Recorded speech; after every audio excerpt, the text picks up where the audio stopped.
El sanatorio se levantaba en medio de la nada, una mole de piedra oscura que parecía más vieja de lo que realmente era. Las ventanas estaban rotas o tapiadas, pero la estructura seguía intacta, firme, como si el tiempo no hubiera podido con ella. Nadie en el pueblo cercano hablaba demasiado del lugar, solo lo mencionaban de pasada, como algo que convenía evitar. Lo habían clausurado décadas atrás, después de varias muertes que nunca se explicaron del todo. Los registros oficiales hablaban de fallas médicas, pero los rumores siempre apuntaban al pabellón de aislamiento. La idea de entrar surgió como surgen todas esas malas ideas, sin pensarlo demasiado. Eran 4, amigos desde hacía años, acostumbrados a buscar lugares abandonados para grabar y subir contenido. Esa noche había tormenta, y eso hacía todo más interesante. Llegaron pasada la medianoche, con linternas, cámaras y esa mezcla de nervios y entusiasmo que aparece cuando uno cree que controla la situación. Desde afuera, el edificio parecía más grande de lo que mostraban las fotos. La entrada principal estaba forzada desde hacía tiempo, pero la puerta seguía colgando de sus bisagras. Apenas cruzaron el umbral, el ruido del viento quedó atrás como si alguien hubiera cerrado una puerta invisible. Avanzaron unos pasos, alumbrando el hall central, y fue ahí cuando el sonido los hizo girar. Las puertas de hierro se cerraron de golpe a sus espaldas. No fue un movimiento lento ni oxidado. Fue seco, fuerte, como empujado por algo con intención. Corrieron a intentar abrirlas, pero no cedían.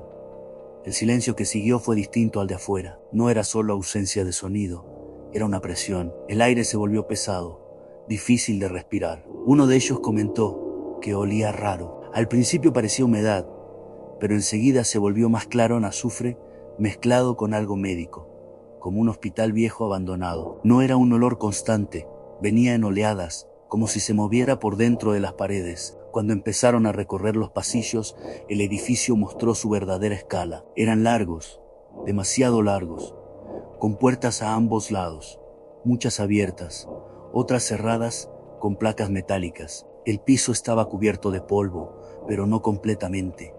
Había marcas, no huellas claras, pero sí zonas donde el polvo parecía haber sido desplazado recientemente. Nadie lo dijo en voz alta, pero todos lo notaron. El primer ruido fuerte vino desde arriba.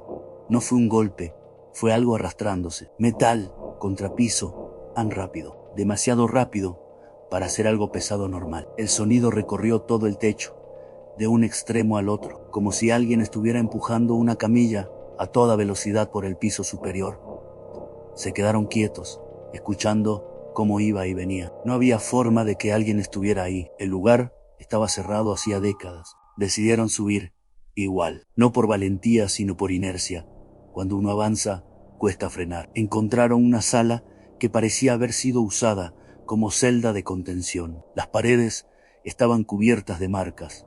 No eran garabatos sin sentido, eran dibujos repetidos una y otra vez. Una figura alta, delgada, con algo que salía de la cabeza a cuernos. Estaban hechos con un material oscuro, seco. No hacía falta tocar para saber que no era pintura. Mientras uno de ellos se enfocaba mejor con la linterna, otro dijo, en voz baja, que alguien estaba al final del pasillo.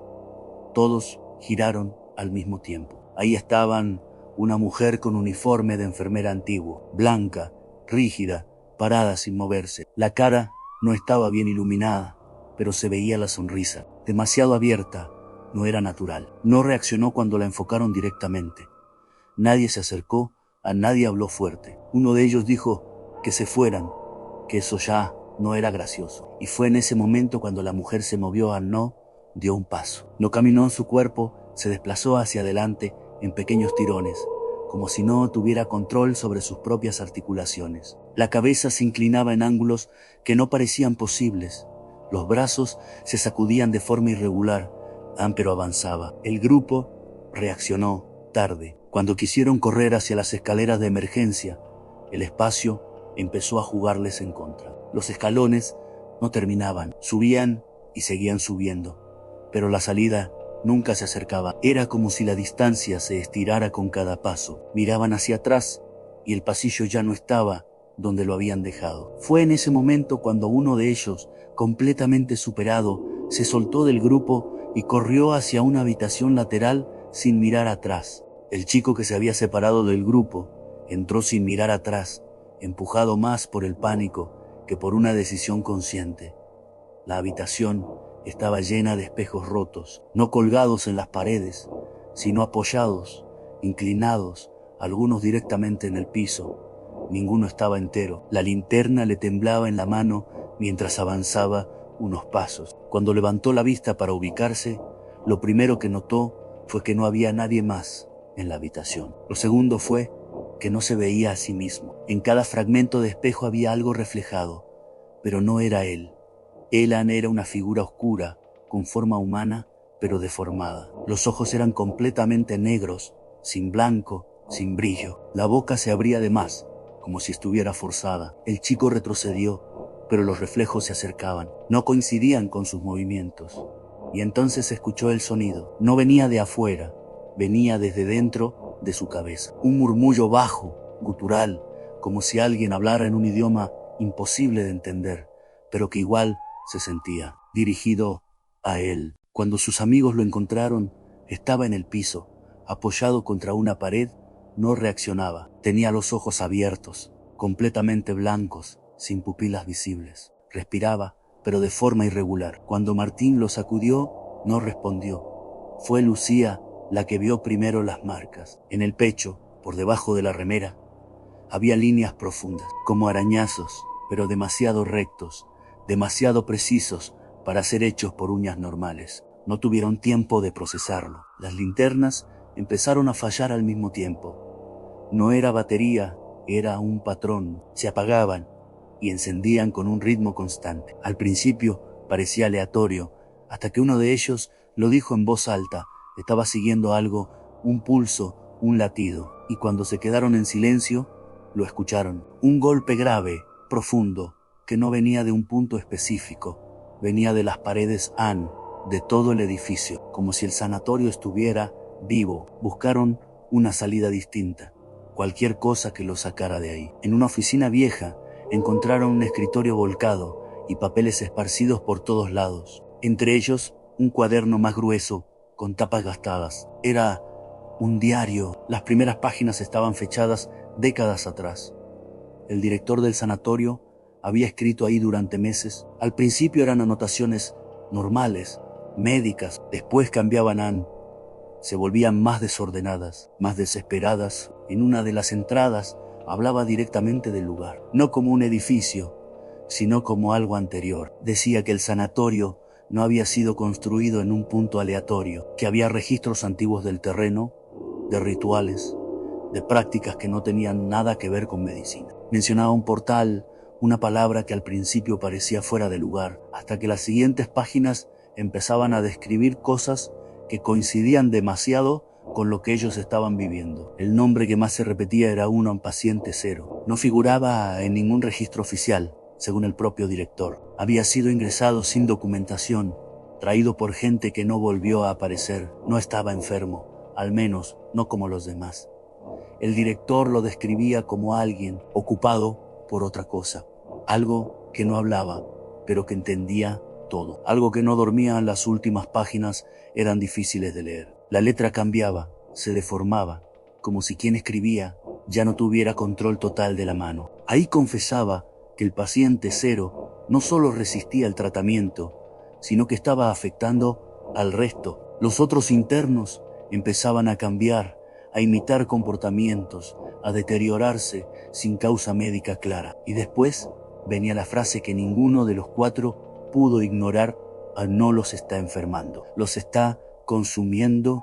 Antes de que pudieran seguir leyendo, el ruido los interrumpió. Los altavoces del sanatorio, viejos, oxidados, empezaron a emitir un sonido distorsionado. Al principio parecía interferencia, pero enseguida se convirtió en algo más claro. Una risa, no una sola, en varias, superpuestas, como si muchas voces rieran al mismo tiempo, fuera de ritmo. No era una grabación vieja, sonaba presente. Las paredes empezaron a oscurecerse en algunos sectores. No era falta de luz, eran las sombras. Se desprendían lentamente de las superficies, como si fueran capas que se despegaban. No se movían rápido, pero avanzaban. Se alargaban por el piso, subían por las piernas de los chicos, rodeándolos sin tocarlos del todo. Era como estar en el centro de algo que los estaba cerrando. Uno de ellos gritó cuando la chica, que estaba más cerca de una puerta, empezó a retroceder sin querer. No caminaba. Era como si algo la estuviera tirando desde adentro de la habitación. Intentó agarrarse del marco de sus amigos, pero la fuerza era mayor. La arrastraron hacia adentro, y en el mismo momento en que cruzó el umbral, la puerta desapareció, no se cerró. Simplemente dejó de estar. Los dos que quedaban no dijeron nada cuando la puerta desapareció. No gritaron su nombre, no intentaron forzar la pared, ya estaban demasiado adentro como para seguir reaccionando como si eso fuera normal. Se miraron apenas un segundo y siguieron moviéndose. El chico que había quedado catatónico lo arrastraban entre los dos, pero cada vez pesaba más, como si su cuerpo se estuviera volviendo rígido, inútil. Bajaron las escaleras casi a ciegas, guiándose por el instinto más que por la lógica, hasta que encontraron un cartel oxidado que indicaba morgue. El sótano era distinto al resto del edificio, más frío, más silencioso, como si el sonido no quisiera entrar ahí. La puerta de la morgue estaba entreabierta. La empujaron con cuidado y el olor los golpeó de lleno. No era solo descomposición, era algo más antiguo, más profundo. Encendieron las linternas y avanzaron unos pasos. Las camillas estaban alineadas, algunas cubiertas con sábanas, otras vacías, y entonces los vieron. Sus dos amigos estaban ahí, sobre mesas separadas inmóviles. Pero no era eso lo que los hizo retroceder. Eran las caras, o mejor dicho, la falta de ellas. Donde deberían haber estado sus rostros, había algo más, una especie de máscara, hecha con piel, estirada, cosida de forma irregular, y en ambas la misma sonrisa, abierta, exagerada, igual a la de la enfermera del pasillo. El aire cambió en ese momento, no de temperatura, sino de presencia. Algo ocupó el centro de la morgue sin necesidad de entrar. La oscuridad se concentró en un punto y empezó a tomar forma. No fue inmediato, pero tampoco lento. Cuando pudieron distinguirlo, ninguno de los dos dudó de lo que estaba viendo. Era una figura de casi 3 metros, encorvada, con la piel negra, como quemada, adherida al cuerpo. La cabeza estaba rodeada por algo que parecía una corona, pero no de metal, de huesos. La criatura no se movió hacia ellos. No lo necesitaba. De repente, todo lo demás desapareció. No físicamente, pero dejó de importar. En sus cabezas empezaron a aparecer imágenes en recuerdos, cosas que no querían recordar. Momentos de culpa, de vergüenza, de miedo. No eran flashes rápidos, eran escenas completas, detalladas, como si las estuvieran viviendo otra vez. El otro chico cayó de rodillas primero, agarrándose la cabeza, intentando escapar de algo que no estaba fuera. El suelo empezó a cambiar bajo sus pies. No se rompió, no se abrió, se volvió blando, viscoso. Cuando miraron hacia abajo, entendieron por qué. No era suelo, eran manos, decenas, cientos de manos que emergían desde abajo, pálidas, deformes, tratando de agarrarlos. Se movían lento, pero no paraban. Cada paso que daban era más difícil que el anterior. Lograron salir de ese punto a la fuerza, tironeándose entre ellos hasta meterse en una oficina lateral. La puerta todavía existía ahí. Cerraron como pudieron y apoyaron el peso contra ella. El lugar parecía haber sido un pequeño despacho. Sobre un escritorio encontraron una Biblia vieja, con las hojas amarillentas y un rosario de plata. No dudaron. Lo agarraron como si fuera lo único que quedaba. Volvieron a salir, avanzando con miedo, repitiendo palabras que no terminaban de recordar bien. No era una oración clara, era más una necesidad de decir algo. Cuando la criatura volvió a aparecer frente a ellos, levantaron los objetos casi por reflejo. Por un segundo, pensaron que iba a funcionar, pero la reacción fue otra. La figura inclinó la cabeza, como observándolos, y sin hacer ningún movimiento visible, el rosario se partió en dos. La Biblia se cerró de golpe y cayó al piso. El chico, que todavía estaba consciente, empezó a buscar una salida desesperado, y la vio en una abertura pequeña, casi invisible, en la parte alta de una pared, en una ventilación. Sin pensarlo, ayudó a su amiga a subirse. La empujó desde abajo, haciéndola entrar como pudo. Ella alcanzó a meter la mitad del cuerpo, se sostuvo con los brazos y empezó a avanzar. Y entonces gritó. Algo la agarró de las piernas. No se veía que solo la fuerza, el cuerpo se tensó.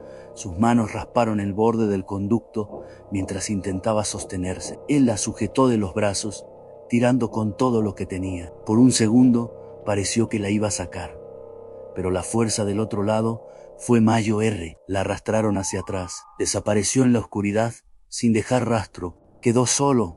El ruido volvió, pero ya no era solo el latido. Eran voces, muchas han superpuestas, han gritando, han llorando, han suplicando, no desde un punto fijo, desde todos lados. El chico no pensó más, se metió en el conducto como pudo, raspándose, empujándose con desesperación. Avanzó sin mirar atrás, sin escuchar, solo avanzar. Cuando salió, cayó al suelo del patio exterior, bajo la lluvia. El aire frío le golpeó la cara y por un segundo todo quedó en silencio. Miró hacia atrás. El sanatorio estaba ahí, intacto, oscuro. Y entonces lo escuchó. Un sonido bajo, profundo, como un gemido largo o no humano, como si el edificio mismo estuviera reaccionando. Horas después, con la policía, volvió al lugar. No lo querían dejar entrar, pero insistió. Cuando cruzaron la puerta, todo estaba limpio. No había olor, no había sangre, no había dibujos, no había morgue abierta, ni cuerpos, ni marcas. El edificio parecía abandonado, sí, pero normal. Demasiado normal, como si nada hubiera pasado nunca. El informe fue claro. Estrés, sugestión, posible brote psicótico. Lo internaron en otro centro. Una habitación blanca, limpia, segura. La primera noche no durmió. Se quedó sentado en la cama, mirando la esquina del cuarto. No porque creyera que algo iba a aparecer, sino porque ya sabía. Y cuando parpadeó por un segundo, lo vio, sentado en la esquina, inmóvil, con esa misma sonrisa que no cambiaba nunca, esperando nada que cerrara los ojos.